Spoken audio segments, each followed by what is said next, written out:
And now, you're tuned in to RBLR, the home of Tampa Bay's Reveler Sports. Welcome in to RBLR Rays here at the Best of the Bay, nominated for Best Podcast of Tampa Bay. This is RBLR Sports. My name is Eureka, and joining me on this wonderful Saturday morning to talk some Rays baseball are my two guys. You could call them 1A and 1B in my rotation. That, of course, is Zack Blaine. First of all, Zack, how are you doing, sir? I am doing fantastic today. How are you, man?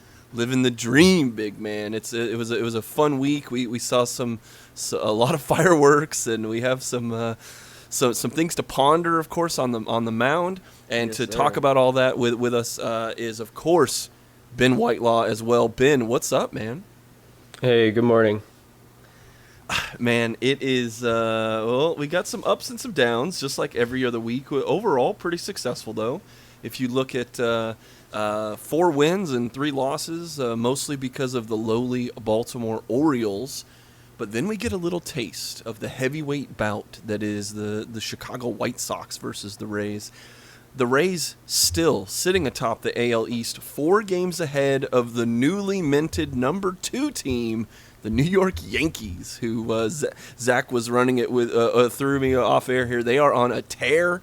And the Red Sox, Ben, the Red Sox are now 5.5 games back and sitting there in a comfortable third place. Well, I'll throw it to you first, Ben. Man, overall thoughts for this week, man?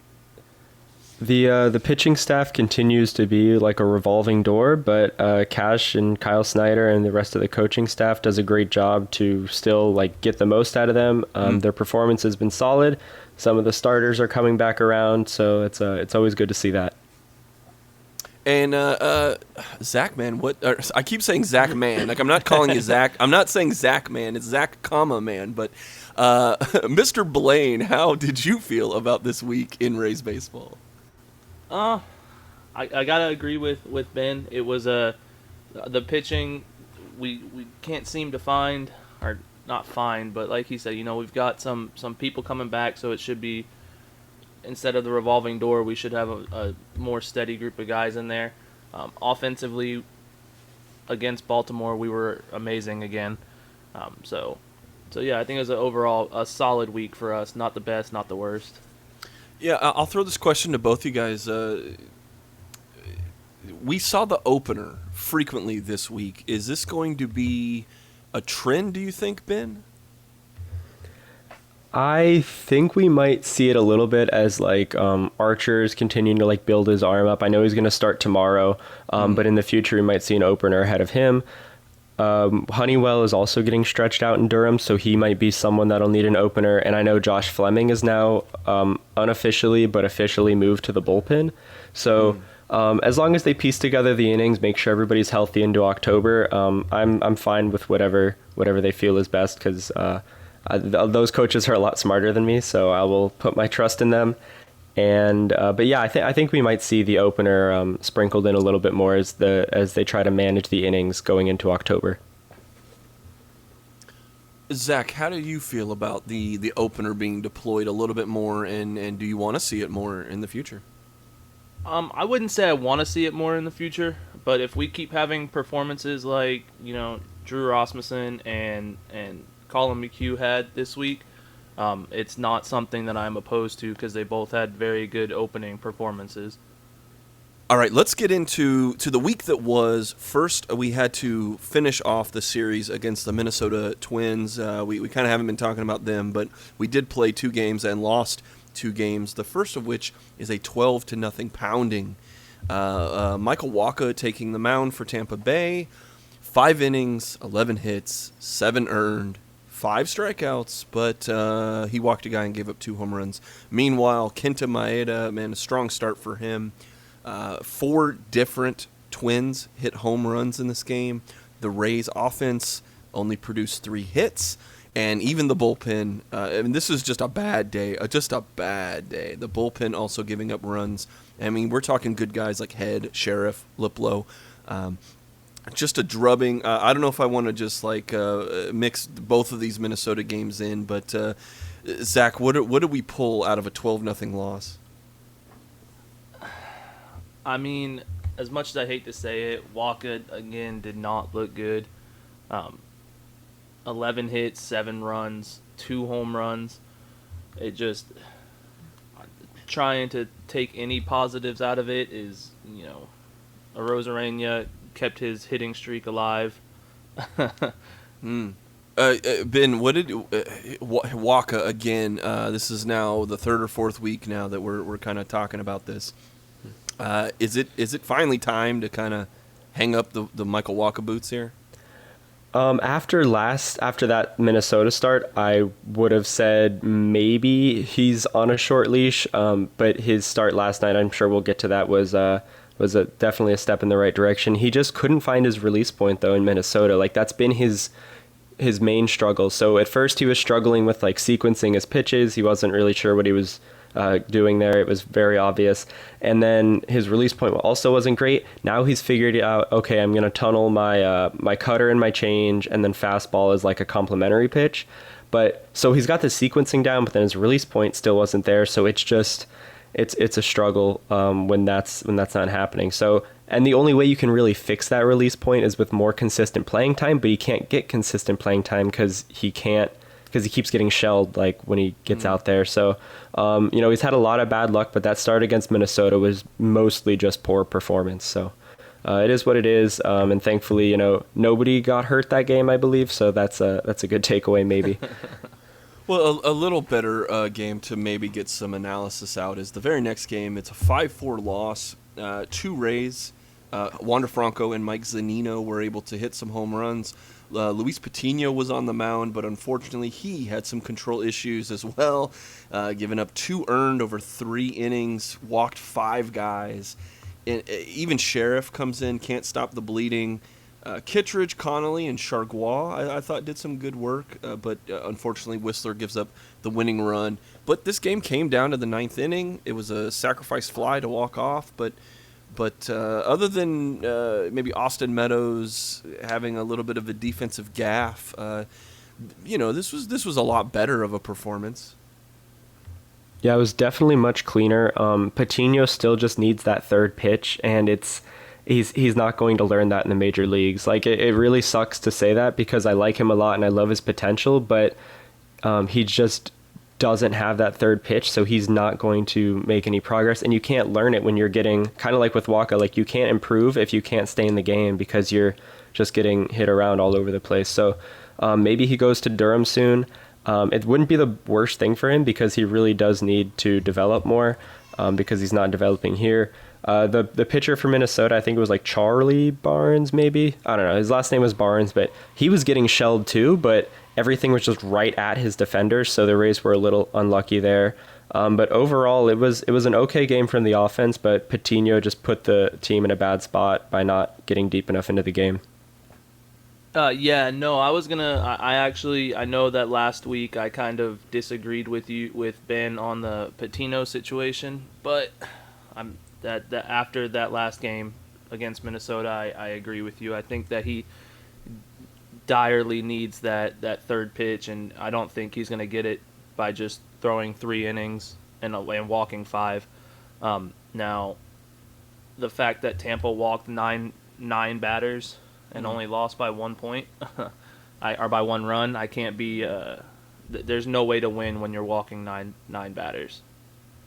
So, yeah, unless you're like Edwin Jackson in that one no-hitter he threw, or almost a no-hitter. I think he walked like 10 Rays batters when he was pitching for, I forgot what team it was, maybe like Arizona or Detroit, but that was a fluke. But anyways, yeah, like walking that many batters never leads to anything good. Yeah, I mean, Minnesota only had, if I'm not mistaken, 2 players to even get hits, and it was Kepler and Donaldson. They both had 2. Right.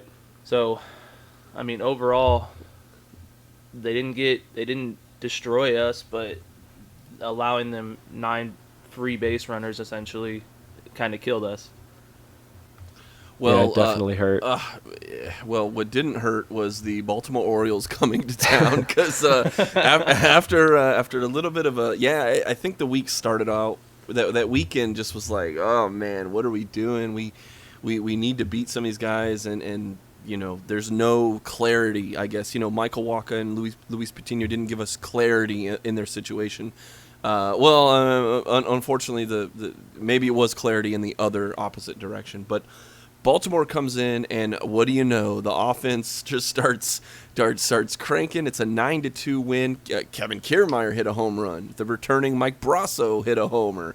Brandon Lowe hit 2 of the damn things, going 3 for 4 with 3 ribbies on the day. And Brett Phillips, airplane and all, hit an inside the park home run. And Fleming here, this is where Fleming gets the win in a bulk roll after McHugh opens. Fleming getting the win with 5 2/3, 6 hits, 2 earned runs, 1 walk, and 2 strikeouts. Zack, how we were talking about the kind of how you felt about the openers. It worked here.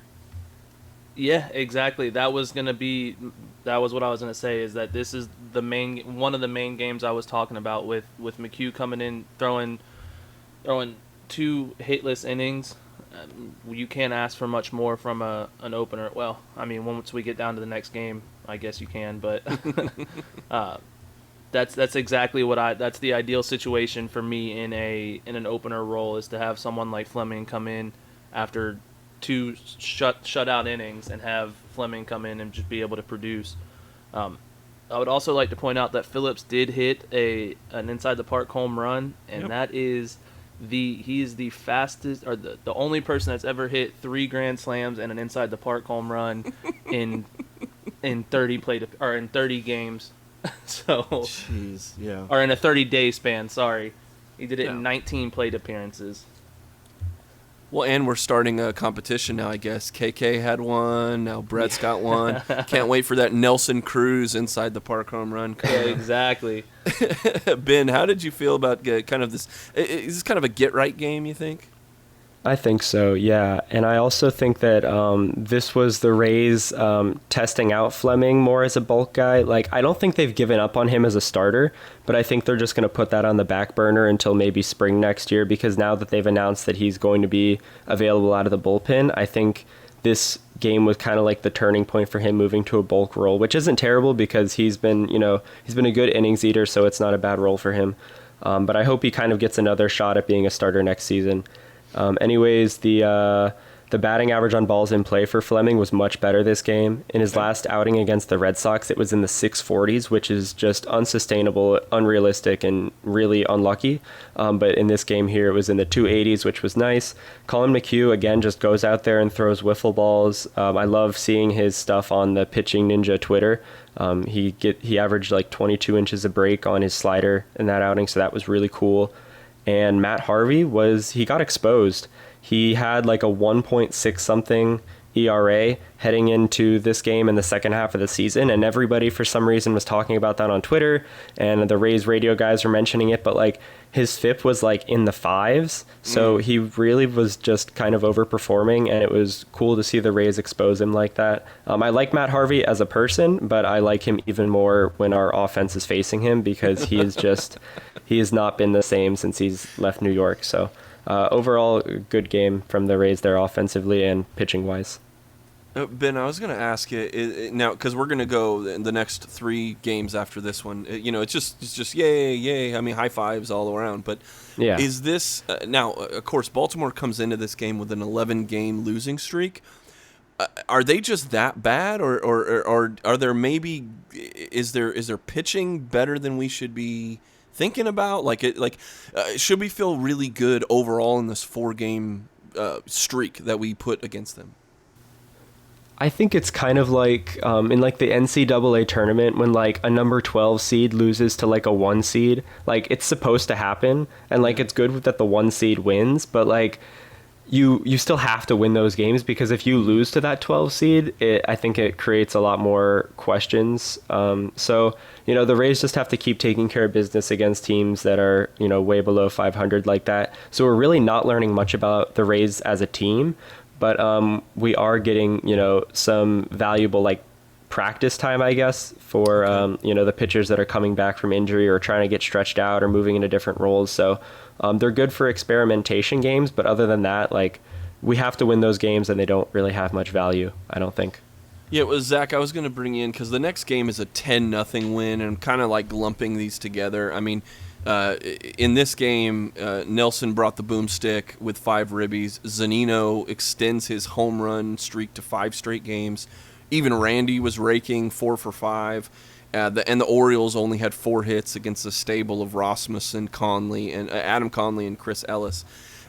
Zach, how did you feel? I mean, both these games I'm kind of lumping together, but I think it's important to get your opinion on kind of what it means to even play Baltimore at this time of the year. Yeah, I think Ben said it perfect, where we can't really put too much for the Rays into this because it doesn't, like he said, doesn't really show us all that much. Now, I do think it's amazing for confidence.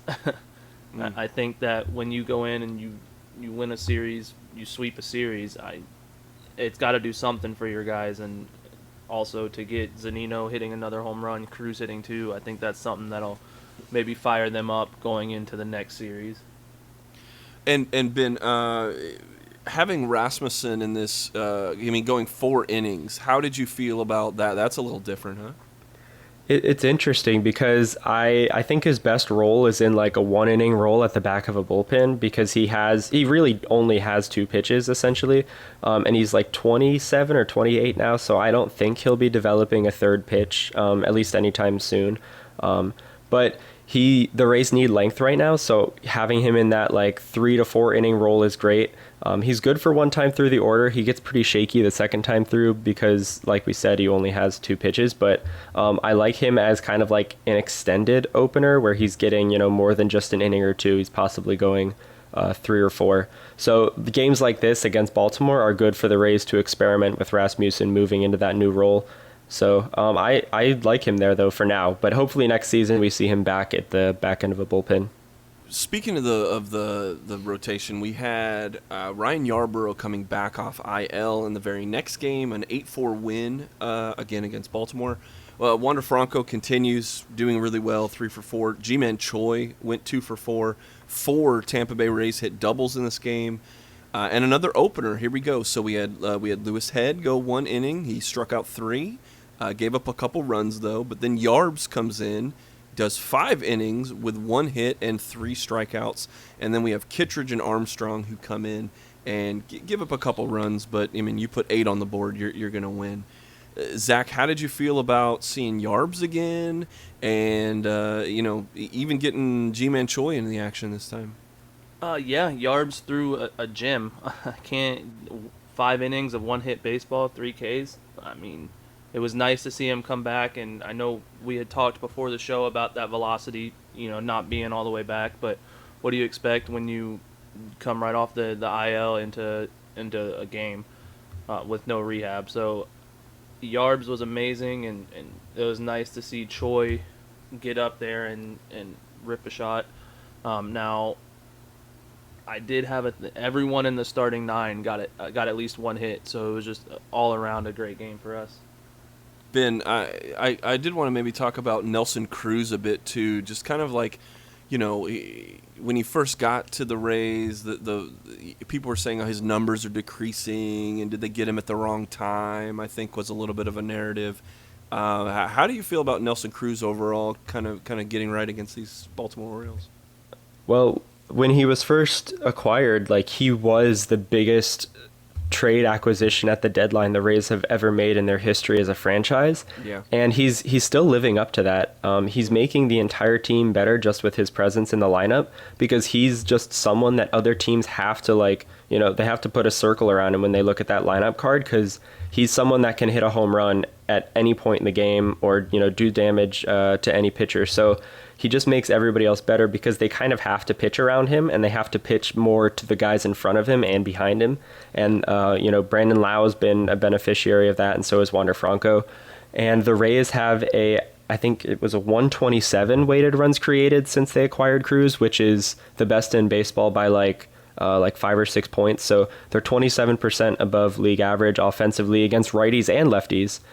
So they're really just, firing on all cylinders, partly because of Cruz's presence. And I did say he would break out this week in the last show, but he kind of did. It was against the Orioles, so we'll take it with a grain of salt. But Right. he's definitely he's kind of like he's not an entirely pull happy hitter, but he's kind of like Meadows in the sense where like they try to pull the ball and hit it hard when they're at the plate, and those types of players tend to be a little bit more streaky and they have their ups and downs. Cruz was definitely at like a peak, maybe overperforming a bit near the end of his time in Minnesota. So when they did acquire him, it only made sense for him to drop a little bit, but it looks like he's starting to head back up in the other direction, and he's getting that launch angle back up and just making more contact on pitches inside the zone.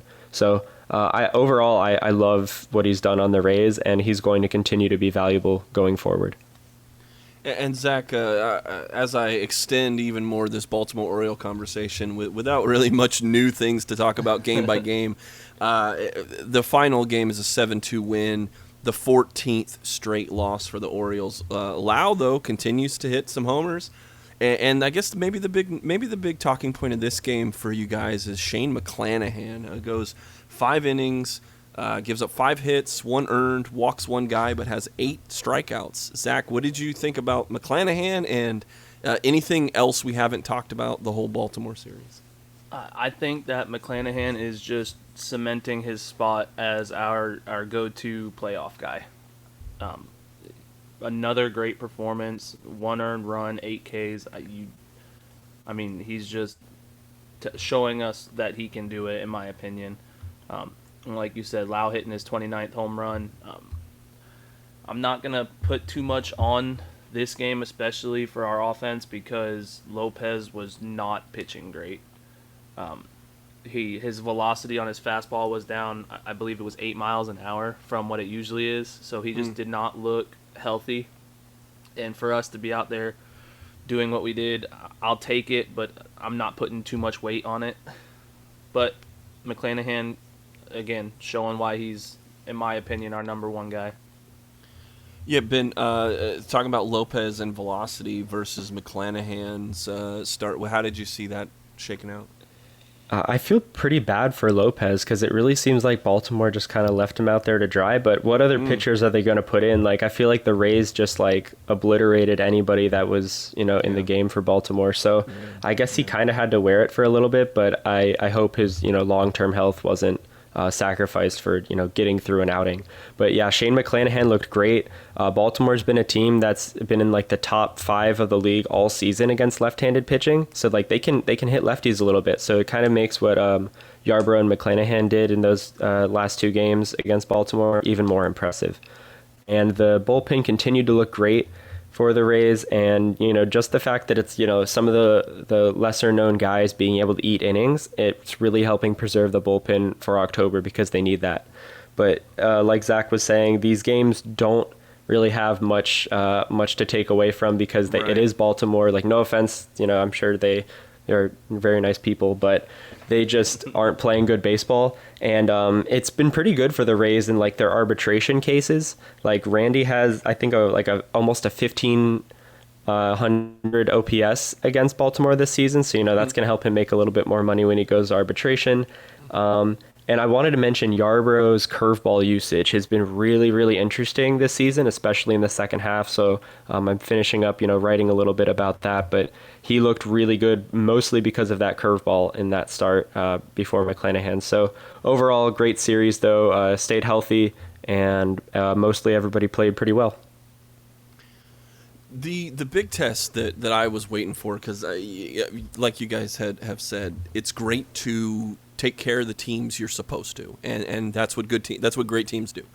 But the question is now, without playing these teams now, playing Chicago in the one game we saw them in, and we have a couple more over this weekend here. This is the real test. This is the real matchup that we've been waiting for. And in the first outing, it's a 7-5 down to the wire, 11-inning, extra inning game. I know, Ben, you got thoughts on that. Tim Anderson is the hero for Chicago. But this is a weird game. The Rays only muster 5 hits, but still took the lead late. I mean, Wander had an RBI, Meadows had 2 ribbies, and G-Man Choi hits a home run. And even if we talk about Wacha, here's a Wacha game that he goes 5 innings. He gives up 8 hits, so that's still a bunch of hits, but only 2 runs this time, and strikes out 9 guys. Should Wacha be at the top of those Cy Young lists now? Has he turned it around? Oh my God, have we turned it around in one podcast? Ben, make some sense out of this 7-5 matchup against Chicago. If you only look at Wacha's stats from July and his stats last night, and then I think the one start he had against Boston in June, he's definitely the Cy Young frontrunner. But really, though, last night he was incredible. The defense let him down, not just because of the errors, but like there were some other plays that they could have and should have made. A couple of those like ground ball singles just went through like the tiniest holes in the infield. So that expected batting average is well over 450 that game, but his expected FIP was .29. Like that is, he pitched nearly flawless. Like it was such a great game from Wacha. The only thing that hurt him was the defense because it kept driving up his pitch count. Mike Zunino dropped 2 foul tip strikeouts, which he normally doesn't do. So maybe that toothache from the other day was bothering him. Brandon Lowe he should have made that play on like the first ground ball of the game from Tim Anderson, and then it was an error at first, and then the scorers changed it to a hit, and then in like the 8th inning they changed it back to an error. So it's just that the defense wasn't good, but it also kind of shows how like subjective ERA can be, because it's really based on like some guy sitting in a booth making like a scoring decision. So I really like Wacha's performance, though. He was great. The only bad pitch he threw was that one on Moncada's home run, but even that shouldn't have happened because he had to get like 5 outs that inning. And the extra inning stuff, like everything that happens after the 9th inning, I just don't really care for, because home teams are 122 and 133 now in extra innings since the beginning of last season. So it's just kind of like the Rays didn't lose because of extra innings. They lost because of their defense. So it is what it is. I'm sure they can, rebound tomorrow or today. Zach, what were you looking forward to with the Chicago matchup, and how did the first game measure up to that? I was expecting a dogfight, in all honesty, and I think that it measured up to that perfectly. I think that, like Ben said, Wacha played amazing. The defense, just to me, it almost looked like you could tell we've played 6 games in a row. They almost look a little worn out and tired. And it's understandable, but when we're playing one of the better teams in the league, we can't afford to do that, and especially to waste not to hate on him too much, but to waste a Wacha gym. I just feel like our defense is what lost us that game. I agree with Ben completely. And that's a good point about the playing so many consecutive games, because they don't have another off day until Monday, and I think that'll make it like 13 straight or something. Yeah. But then they get an off day, and then they play 2 games, then they get another off day. So, I'm looking forward to the off days. Unfortunately, we won't get to watch baseball, but the Rays can, kind of get healthy. Maybe Zunino can go to the dentist or something. I don't know. As we turn the page and kind of look ahead, let's do one last kind of look behind. Zach, who did you have as your standout performance of the week? I feel bad for saying it, but or not bad, but McClanahan. I know he only pitched in 1 game, but for me, he just again is cementing himself as our go-to guy, and also probably Zunino or Rosarena just keeping their streaks alive. Nothing crazy, but they both are. I think Rosarena up until last night was on a 11-game hit streak. Yeah. So those will probably be my highlights of the week. All right, Ben, who stood out for you this week, Ben? I've got a couple guys, and the first one is, it wasn't really for the week, but Wander Franco's been on I think a 24 consecutive game on base streak. So he's just continuing to grow into himself. His strikeout rate and walk rate are continuing to get closer together. So he's really just doing what he was doing in the minor leagues. He's starting to get into that rhythm now. As far as the week goes, though, I really like Zunino, like Zach said. he, even with losing his hit streak last night, he still had 6 home runs in his last 10 games and a 241 weighted runs created plus in that span. So he's been like 141% better than league average in those 10 games. So really great to see that. And he's just been hitting the ball hard, so hopefully he gets back to that soon. And the other one's kind of underrated, but Kevin Kiermeier, I feel like I've hated on him a lot this season because of his offense. We know he plays great defense, but he's just been really annoying. Like, not for Rays fans, but like for other teams. Like, he's been a pest, and he's been just getting on base a lot, and he's not stealing a lot of bases. He only has 1 stolen base this month, but he's just, causing problems. He's like starting and stopping and like bluffing on these stolen base attempts, and he's being very annoying to other teams in addition to his great defense. So, and that 176 weighted runs created plus in August definitely helps too. So, I like both Zunino and KK this week. Yeah, my guy was Brennan Mckay. Here's a guy who he's getting it right at the right time. And as we talk about platooning guys or giving guys rest, or Cash is going to have to figure something out, and this is where a guy like Brennan Mckay can be in the lineup no matter what. He can play infield, he can play outfield, however you want to, where you want to put him. And all he has been doing this week is raking by all measurement. If you want to look at average, he's been all right, but slugging even better, and it just kills a OPS of 1.19. And it's like, I mean, the guy, when you I've said in this podcast before, one of my things is getting guys in. If you get runners on base, you got to get them in. So Brennan Mckay, I mean, big RBI. I'm not RBI just as a stat.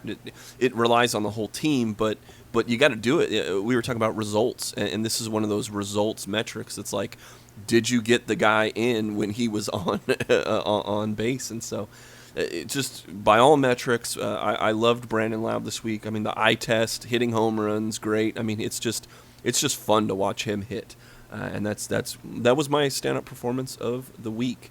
Well, boys, as we move in, we saw maybe some ups and downs with the rotation. So, if we're going to rank our postseason rotation, Ben, if you had to start Game 1, Game 2, and Game 3, who are your 3 guys? I'd definitely still go McClanahan Game 1. I don't really see how he doesn't become the number 1, by October if he's not already. So I like what he's been doing. But I think the Rays are going to go with like the hot hand for the number 2 starter. And right now, I think it's still Rasmussen. Wacha and Yarborough definitely, improved their stock this week, but I'd still go McClanahan 1, Rasmussen 2, and then I'd go Wacha 3 just because the teams that they're going to play in the playoffs are pretty right-handed heavy, and Yarborough can get righties out, but Wacha has the potential to be better. So I'd go McClanahan, Rasmussen, and Wacha, but Wacha maybe is like a bulk guy as the 3rd. Zach, as we sit right now, a couple months out, give me your postseason rotation. Dang it, Ben. I thought I was going to come out and say something crazy. I was exactly the same. I was going to I would put McClanahan first, an opener second, and that opener for me would be Rasmussen right now. And then I thought I was going to be crazy and say Wacha, but apparently we think too much alike, because I would put Wacha in for the exact reasons you said. We are going to be facing right-handed heavy lineups, and I think Wacha, as much as we've talked bad on him the last couple of weeks, I think he's better at getting out right-handed hitters than Yarborough is.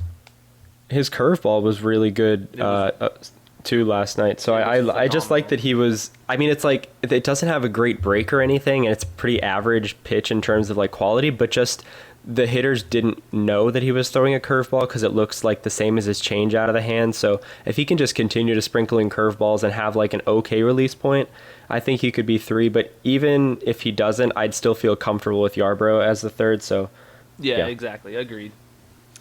Other than the injury report, which we'll get to in a second, is there anything else that we haven't that I haven't brought up that you want to talk about for this week's performance?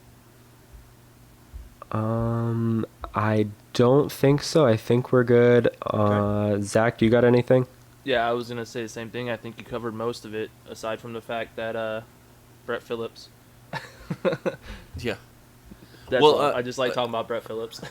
yeah. We'll have a 15-second where we just say Brett Phillips. Brett Phillips. Yep. Brett Yeah, Phillips, and we that's our love Brett watching Phillips segment. We love watching Brett Phillips play baseball. And all right, so let's move on. Ben, injury reports. I know we got a big return coming tomorrow, this Sunday. So what else is on the docket, do you think? Yeah, so we get Archer back tomorrow. He should be good to go, like maybe 5, maybe 6 innings. So he's just about fully stretched out. So it's pretty cool that they're putting him in like a pretty high leverage game against the White Sox here. But he's got that mentality that he can handle that stuff. He's not the same pitcher he was in like 2013, 2014, but he looked really good in spring and in his, limited outings this season. And he's looked really good in his rehab starts too. His velocity's back up, and his slider, his slurve, I guess we'll call it, because it's always been kind of a slurve pitch. It's been really good as well. But Anderson is also working his way back in Durham. He just got hit around a little bit, but he should be fine to come back like mid-September. Same thing with Ryan Thompson. He apparently didn't feel great after his last rehab outing, even though he struck out 2 in an inning. But he pitched last night and he felt okay as well. So he could be back like early mid-September. Fireisen, same thing, early September, clean inning in Durham. His command has been a little shaky, but that's kind of nothing new with him with his fastball. Fairbanks could be back again early mid-September, so we got a lot of guys coming in soon. He's rehabbing. He just threw some batting practice. Unfortunately, Jeffrey Springs out for the season. Oliver Drake, another setback. He could be ready in September, but it's starting to look like he might not come back this season. Yeah. Jordan Luplow, for some reason, heads to the IL for an ankle sprain, so that's great. That's our lefty killer, but what are you gonna do? And then another one, Brennan Mckay, forgot about him. He is rehabbing in AA. He was getting hit around a lot, but his command is starting to come back. So he could move to AAA in the next week or so. And then last one, my favorite. It's not, I don't like injuries, but my favorite injury here is the Matt Whistler right middle finger inflammation. That's definitely that's the same, similar to what we saw with McHugh, I think, earlier this season, where it was just like, he's been getting a lot of use. He needs some rest. So nothing too concerning there with Whistler. Yeah, maybe there's an inside joke there that we're missing too. There's got to be. Yeah. At least it's not the Al Michaels. He's out with a finger. Yeah. All right. Well, as we move along now, looking ahead, what are some of the things that you are looking forward to as we continue this White Sox matchup, as well as another little bout with Baltimore this week, guys? Oh, and I think and there's a little trip to Philadelphia in there as well. Yeah, I'll let Zach. You can go first here. I feel like I just word vomited for like 2 minutes. Yeah, no, you're good. But yeah, no, I think obviously I love the fact that we have another little series against Baltimore. Can't be mad about that at all. I need to see more offensive production from us against Chicago. If we can produce more, I have a feeling that we could still take this series. I have confidence in them to take the series. Our offense needs to step it up a little bit and maybe rest a few guys if we can. Yeah, that's and true. Then Philly, I don't know. That's a weird. I don't pay very much attention to Philly, to be honest with you. I know they're right at about 500 right now. I think 62 and 60. I don't have very much research to tell you what I expect against Philly, to be honest with you. So I was looking at them a little bit in their recent performance. Philly was kind of, division favorites for about a 4-day span recently, but that NL East, has been crazy. So they're like 2-7 recently in their last 9 games. So they're kind of falling off a little bit. We might see Matt Moore in Philadelphia, which would be cool. He's been pitching pretty okay. But I'm really just looking forward to those off days and then eventually September call-ups where these guys can get some much-needed rest. Specifically today, I'm really looking forward to the Rays getting to Dallas Keuchel. He's just been slowly getting worse as the season's gone on. He's definitely, you can tell that he's tired, but the White Sox don't really have the kind of pitching depth the Rays have, so they're going to keep rolling him out there. Maybe not for like a 6-inning start, but I think 4 or 5 innings from Keuchel might be all they can get out of him. So it's a good chance for Patino to maybe, try to make his case to stick around when, all the other pitchers get healthy. But I love him, but I don't see how he stays on the major league roster once Archer and Honeywell are ready to go. So it's unfortunate, but he does need to develop. So maybe he'll go back down to AAA. But hopefully he can, hold his own today against the White Sox. They are pretty right-handed heavy, so he might be okay for like 3 or 4 innings. But I really think the Rays could look good offensively today. And then I think Sunday is going to be a really important, game. I think that's going to be the game that decides the series because I think the Rays can get it today. So just looking forward to the rest of this White Sox series, maybe seeing Matt Moore getting rested and then beating up on Baltimore again. All right, fellas. Well, let's throw it around for our final thoughts. This has been a good little week to beat up on the little guys, and now we'll see what we can do the following week. But before we get out of here, the listeners to this podcast, we appreciate your time. We appreciate you listening to us. We ask you for one more thing. Hit that little like button. Hit that little follow button. Where if you're listening to us on Google Podcasts, Apple Podcasts, Spotify, iHeartRadio, wherever you're on it, hit that little button that makes sure that you get these podcasts each and every time that we do these, as well as all of our other content about your Buccaneers, your Rowdies, your Lightning as they're getting ready to get started and not too far away. So every single week we come to you with all of that content, as well as on social media. If you're on Instagram, Twitter, Facebook, we are at RBLR Sports, and that way you can get the link to vote for us for the Creative Loafing Best of the Bay. We are up for 2 awards, Best Podcast and Best Internet Radio Show in Tampa Bay. We're very, very excited for that. So thank you for those that have already voted, and thank you for those that are going to hit the link. There will be one in the description of the show here. So, guys, with all that said, Zach, final thoughts for the week? I think we're going to have a good week. I'm staying positive. I think we're going to take the series from Chicago. Obviously, we're going to beat Baltimore, and Boston's going to continue to lose. There you go. And Ben, we'll give you the final word. Give us your final thoughts and a big old go Rays on the way out. I think we'll see the defense start to get cleaned up as we get a little bit more rest involved with these off days coming up and the roster expansions in September that are just around the corner. But yeah, I love watching Boston just completely implode. It feels so good. So let's just make sure it stays that way. So go Rays.